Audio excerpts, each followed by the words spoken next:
So ngayon po mga tatay, makikinig po tayo ulit kay Nanay Nolly. May mga ikukwento po siya. Let's go, Nanay.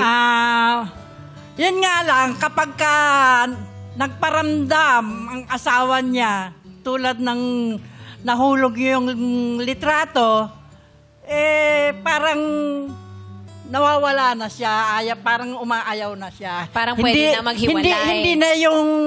Hindi na yung nagkakaroon siya ng damdamin. Nawawala. So feeling niya, pag nagpaparamdam yung asawa niya, yun yung sign na huwag ituloy. Stop. Hindi naman siguro. Kaya lang kasi may time na gano'n, nararamdaman niya kasi yun eh. Yung gano'n. Yung connection pa rin sa asawa, kahit na mayapa na. So pag nagpaparamdam yung asawa mo, katulad ng pagbagsak ng litrato, umaayaw ka na, natatakot ka. Oo, kinilabutan ako noon. Parang nanlaki ulo ko.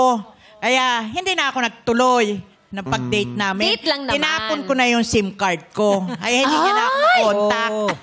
Ghosting talaga. Nagtatapon ng SIM card, maraming grupo. Ano ibig sabihin nun? Ano ibig sabihin? Kabahan Ano ibig ka na. sabihin nun? Sa Facebook, ano? Natapos na Yun nga yung mga sign. May Check, burner, check. ano. May burner account. Hindi mo man lang po tinext yung kadate nyo sana. Ay, hindi na. Kasi nga, yung asawa niya, ng ghost, ginost niya.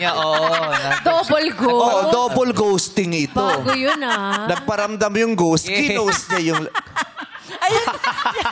Sumasakay kayo sa walis, Nanay? Hindi! Oo. Favorite mong ulam, dinuguan, Nay? Tsaka bobbies. Aliw na aliw si Nanay Nolly. Oo. Naglalaro kayo ng kandila. Nagbibilog ng kandila sa cemetery. Tapos tumatawa. Naku, yung mga ganyan, may usog yan. Pinasa sa'yo. Kailangan ibalik Kailangan mo. pinabalik. Babalik mo, yan. Babalik mo. Ay, dalawa ginawa mo. Babalik ko din sa'yo.